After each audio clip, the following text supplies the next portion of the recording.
Mr. Nilekani, welcome to the Ricina Dialogue. Let me start with a question on the AI race. Now, California is in its own world. It's competing with itself to build the most expensive models, the biggest models, and you've argued that that's a race to the bottom. If that is that the right race? Is that the wrong race? And then what's the race to the top? No, I think there's no doubt that huge amounts of money, few $100 billion are being spent on the AI race. But the race I was referring, which is just the race to build better, stronger models and so on. But the races I was referring to is what I call as a race to the bottom and a race to the top.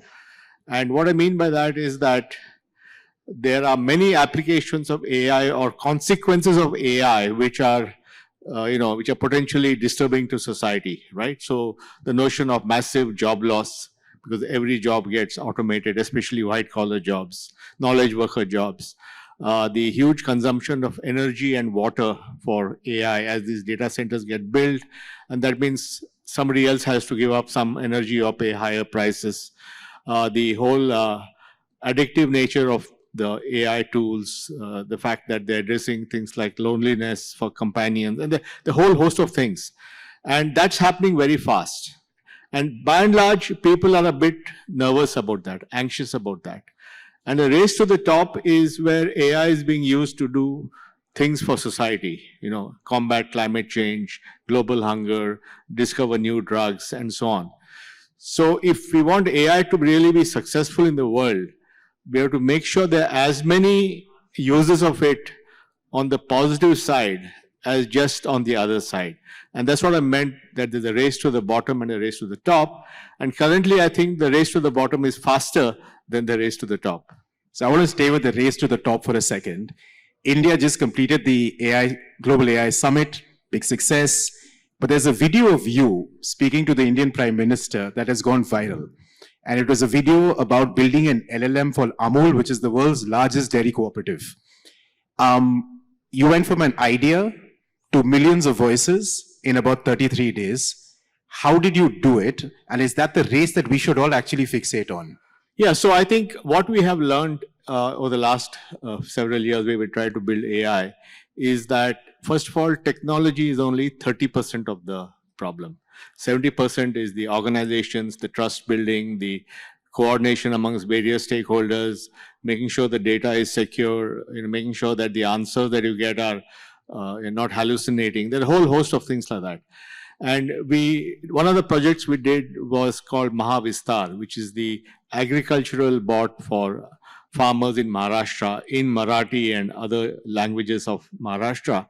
And that took about 9 months to build because it required a lot. But that gave us a lot of experience.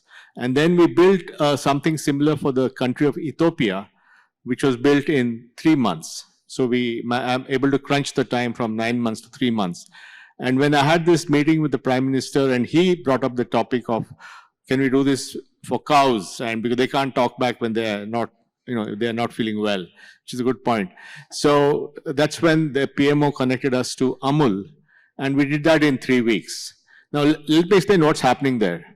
There are 2.6 million dairy farmers in Amul. There are 22 million cattle in Amul.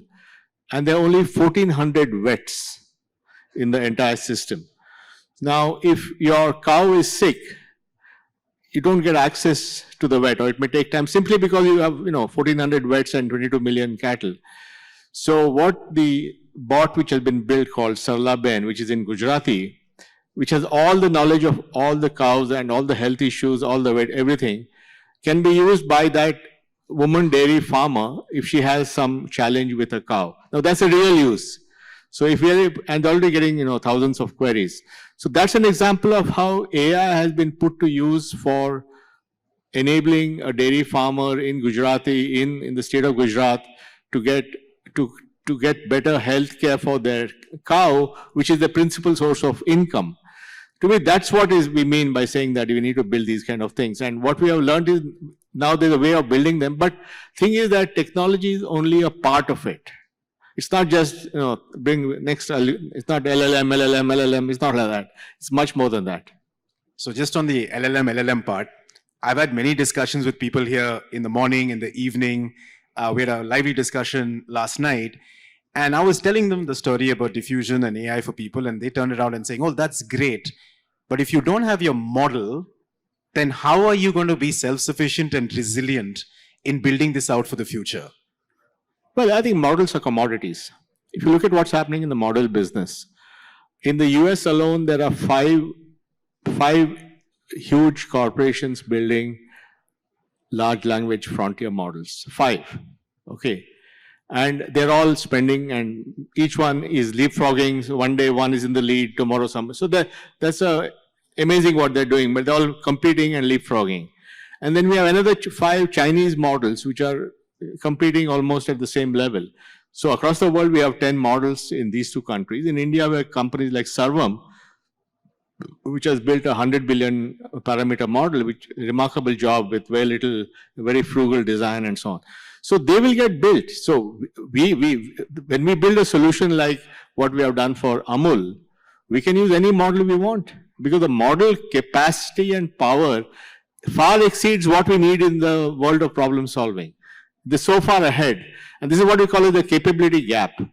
The gap between what it can do and what it is doing is so high that there's so much to be done to implement things to use the power of what we have. If, for example, if not a single dollar was spent on improving these models, we can still use the current models for the next 10 years and really create value for society. So you've often taught us that technologists don't like geopolitics, but geopolitics loves technologists. And I think a lot of the argument around sovereignty, LLMs, people advising India that you got to build your own model because you can't trust the stuff that the Americans are doing. They argue that you definitely can't trust the stuff that the Chinese are doing. So if I can just push you a little bit, and you often say you're the plumber and you don't have an answer here, but if I can push you, how do we reconcile that? Because that's a reality. No, I think today in the world of technology, it's always something that can be weaponized. And we have seen that in so many cases. So I think right now, because there are so many choices and the fact we have multiple models, including open source ones, I think we can solve it if it comes to a situation where we have to make a decision or something is not working for us. But if we can make it work for us, that's more important. I mean, today we can replace a model in one day. It's not a big deal. So why should we get hung up about that when the real challenge is how do we make it work for millions of farmers or millions of students? That's the hard part. So I want to come to the hard part. And on models, I think Sami's here, and he's often argued that this is just going to become another utility, which is what you seem to be agreeing with. But then what's the hard part? If this is something that's usable to people, if the model is a commodity, data is, of course, difficult. What's the bottleneck here for diffusion? Because to make diffusion happen in a society, it deals with millions of users, say farmers. It deals with the government. It deals with weather data. It deals with pricing data from mandis. It deals with warehousing data to know whether there's a warehouse where it can store a few tons of onions or whatever. So this is all over the place. The research, some of the research may come from the ICAR, some may come from another farmer's practices. The climate change is happening. How do you bring all these disparate things together in a trusted architecture and delivers consistent answers to the people? That's the hard part. As diffusion accelerates, do job losses accelerate as well? That's a separate issue, is how do we think of AI and jobs? And there again, I think this race to the bottom is all you guys will not have jobs. And I'm not sure that's a great marketing story to tell, all you guys don't have jobs. I mean, what kind of a story is this? So I think way we are looking at it is actually saying, can we, just like we have a race to the top, can we use AI for job creation or job discovery? And we have this thing called the Blue Dot Initiative, where like when you open your app and you have, Ola, Rapido, Uber, whatever, there's a blue dot that shows where the taxi is, and so you can find each other. The consumer can find. Can we do that with jobs? Can a job seeker have a blue dot? Can a job provider have a blue dot? And can we use AI to make them find each other? And we are doing this right now in multiple districts, including in Ghaziabad, where 7,000 people have got jobs because they use the blue dot approach, and the local district commissioner has written about it on his LinkedIn post. So I think, again, goes back to, yes, if you just leave it to the system, then it'll eliminate jobs or could eliminate.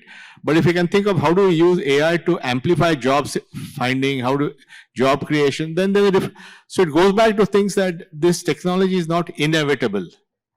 It is something we have to direct it in a way that society benefits. And on directing it, I want to talk a little bit about politics. You are the artist and the creator of India's DPI architecture. That I can only imagine back in the day took a lot of politics, and that politics kind of continued in the 15-year journey in themselves. And in some ways, would it be fair to say that politics unleashed the technology on people that then created inclusion and productivity gain? And if you agree with that premise, what does politics need to do on AI? Do politicians understand AI? No, I think politicians are very wise people, and they understand the power of an idea and how it can benefit people. And I think we have seen that over and over again. I think I talked about my meeting with Prime Minister Modi and he talked about Amul. So I think the thing is that that's why this race to the top is important, because for politicians to put their weight behind AI, they should see tangible, visible benefits materially for their people. Then they'll put the weight behind AI. The DPI, that's what happened, right? I mean, they saw the power of Aadhaar, they saw the power of UPI, they saw the power of DBT, and put the weight behind it. So it's our job as technologists who see what is possible with some technology to frame it and implement it in a way that society starts seeing benefits in a very inclusive way. I mean, I think politicians will put their weight behind it. Okay. I've got one or two questions, but I'm just going to prep the room. If you have particular questions, start computing them. I'll come to you in about 2 minutes. You've been big on diffusion, and you've just talked to us about the bottlenecks and why it's so important. You've also launched recently a path towards diffusion.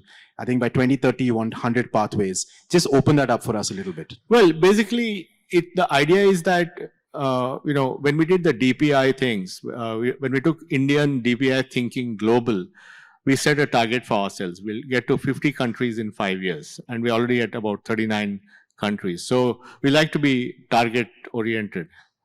So this time we are saying that if we all believe that AI diffusion is the way to go, can we create 100 different ways of achieving AI diffusion in different sectors?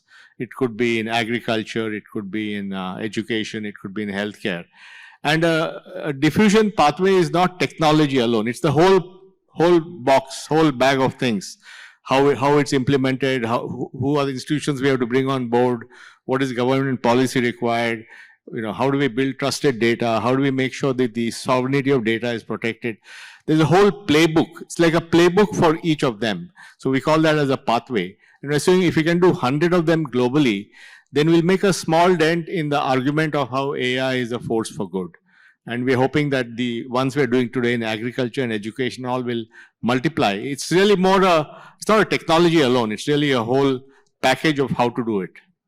And if I can just take one on the other side of the job loss, which is productive gain, where are you on the AI scale? So there's the abundance lot, again, the abundance lot in California. There's the frugality lot over here. And then there's the how do you achieve productive gain? What's your take on this? No, I think productivity, definitely AI has a lot of potential for productivity gain. But I think we should distinguish between individual productivity, group productivity, enterprise productivity, and national productivity. So individual productivity is a no-brainer. I can use these tools, so use a co-work or this and that, and we do all kinds of things, and I can be very pleased with myself. So that's probably very high.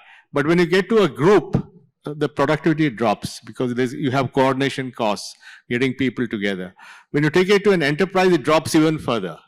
And when you take it to a society, though, it drops. So I think while there is productivity benefit, we cannot extrapolate from an individual becoming more productive to a society becoming more productive. And that's the fallacy of all this. So I think, yes, there will be productivity gains, and definitely things will have a substantial impact. But it will not be at the pace of how an individual improves. And last one on governments. Do you find generally governments are willing to integrate AI, integrate into workflows, and see it as part of their future? Do you see a lot of hesitancy? Certainly, I think India will embrace AI for the reason that Indians have seen the power of digital in their world. right? Today we have a woman in a village can get an Aadhaar. With Aadhaar, she can open a bank account, get a mobile connection. She can start a small shop, borrow some money, start selling vegetables or coconuts. She can get a digital history of that with UPI. She can take that history and use the account aggregator system and get a loan and grow her business. So we have created a path of aspiration for 1 billion people. So they all see the power of technology. So because they see that, they are positively disposed towards technology. And that's what makes India the ideal place to try out all these things to make AI work for people. AI work for people. Good note to go to people. That's all of you there. Perhaps I could turn to the Raisina Fellows to start with. I see a lot of hands up. The Raisina Fellows, if anyone, I'm going to privilege you first. So if you have any particular questions. How would you know he's a Raisina Fellow? Yeah? They're all in one block, sir. So we've got them in one. Hello, sir. I am Abhishek Jain. I am the Raisina Young Fellow for this year. So I am a semiconductor professional, and my question is basically on what you said. So as AI models are becoming concentrated in a few global companies or countries like US and China, as you said, how can countries like India avoid becoming merely AI consumers rather than AI creators? Right. So we, as you know, like in semiconductor, we have lost on the manufacturing in India. Are we risking the same thing with the AI LLM models and technology? So from consumer to producer, how can we actually, back to the models question? Yeah. So I think the way to think about it is, it's about timing. Right now, we should deploy it to make a difference. And that's very hard to do, by the way. It's not easy to pull it off. We have to make that happen. And over time, the models will proliferate, as it is already happening. The models will become cheaper to build, and the knowledge of building models will become ubiquitous. At that time, you build your own model. It's not a big deal. Why? It's just a question of sequencing it. Okay. Thank you. It's a good challenge, I think, for you guys there. Yeah. Next one, please. Go ahead. Good afternoon, sir. My name is Utkarsh. I'm a Raisina Young Fellow from the 19 cohort. You touched upon productivity at national levels, individual levels, society levels. I was wondering if you had any comments on what happens to achievement, which is far more subjective. And a lot of philosophers say that the sense of achievement with the infusion of AI tends to drop. Well, I think are we going to become dumber? No, I think that's why I think we need to think of AI as a way of amplifying human potential, amplifying human ability, allowing humans to strive to achieve more. And I think that's the way to get that's AI going. I think if you agree with you, it's something that makes you, does everything for you, then you stop thinking. So definitely, at least the work that we do is how to make AI amplify human skills and achievements. Yeah, we got another question there. Please go ahead. Hi, I'm Wimiao, co-founder of a quantum tech startup based in London. My question is, where do you see, and also how do you see AI and quantum technologies converging in the future to have the most impact in India? AI and quantum, what's the equation there? No, I think there are many implications of quantum when it comes. It's going to have an impact on cryptography. It'll have an impact on building computer that will be even more powerful, which AI will use. So I think they will have an interplay in the future, but that's still down the road. Namaskar. My name is Sri Anup Kumar Prasad. So I have a question related to Aadhaar. Like, why masked Aadhaar is not implemented for the nationwide? Because unmasked Aadhaar, when you say that a woman at a village can get her ration or any other essential services easily, but she can also be a victim for the cyber crime because of the unmasked Aadhaar. So why not implement masked Aadhaar throughout the nation? Right. So Aadhaar, cybercrime, how do we square that circle? No, he said something about the masked versions. So, yeah, but ultimately, you see, the number is valid when it's used online, and only the person whose number it is issued can use it online. So that's how you would prevent anything. But, Section 46 of Aadhaar Act 2016 says that must inform users of alternate identification methods and shall not deny services. But in India, we see that denial of services are done because when we are not able to give the Aadhaar. Okay, same question on masked essentially. Yeah. So I'm going to take it to the right of the room now. I think I saw a hand up over there. Please go ahead. Good afternoon, sir. My name is Soumya. I'm a fellow with the Observer Research Foundation. Since last 2 days, we've been discussing the significance of AI in various aspects of our country's life and so on. I wanted to specifically ask that, can we think of AI being used for, let's say, war building scenarios so that our armed forces are better prepared? Because we acknowledge its significance, but we don't talk about solutions or preparedness as much as we should. So anything from the creator? Thank you. No, I'm sure. I mean, obviously you can go to a whole new level of wargaming with AI, but I don't know the status of that.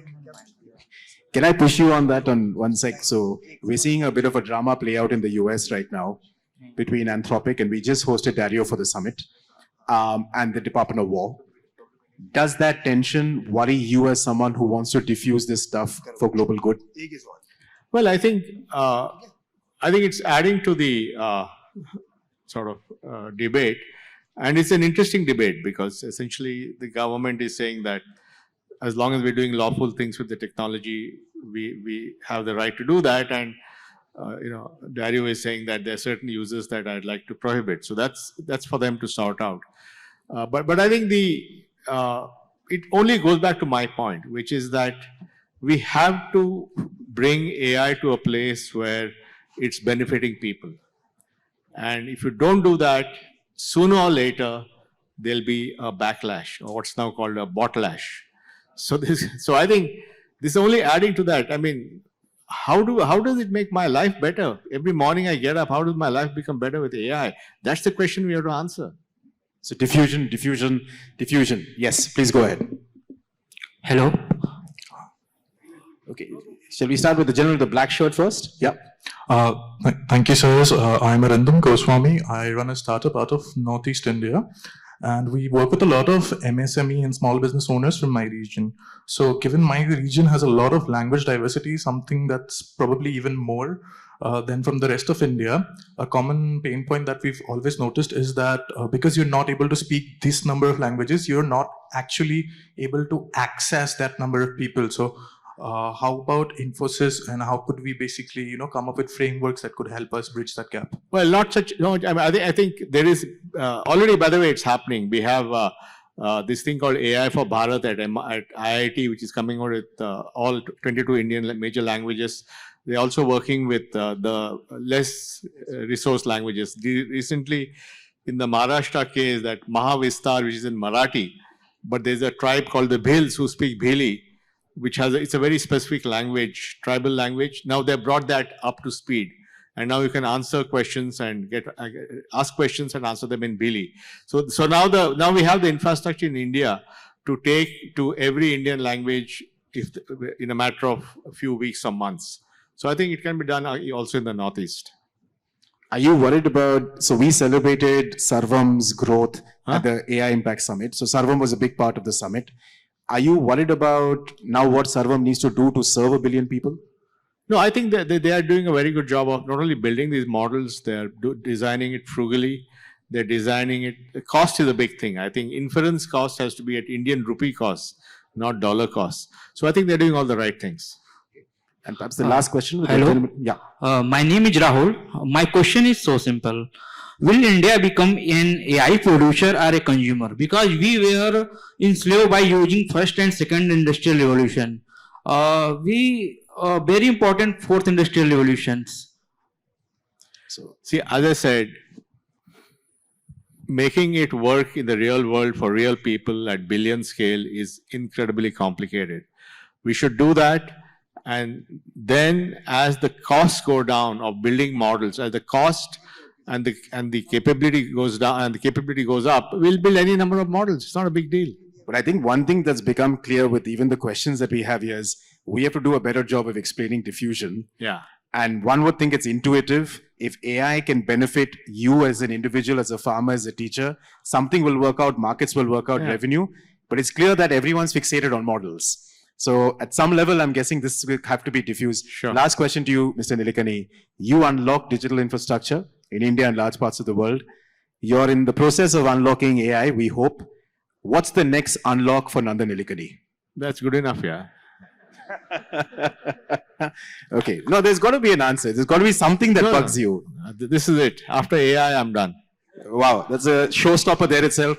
Ladies and gentlemen, Mr. Nandan Nilekani, thank you so much.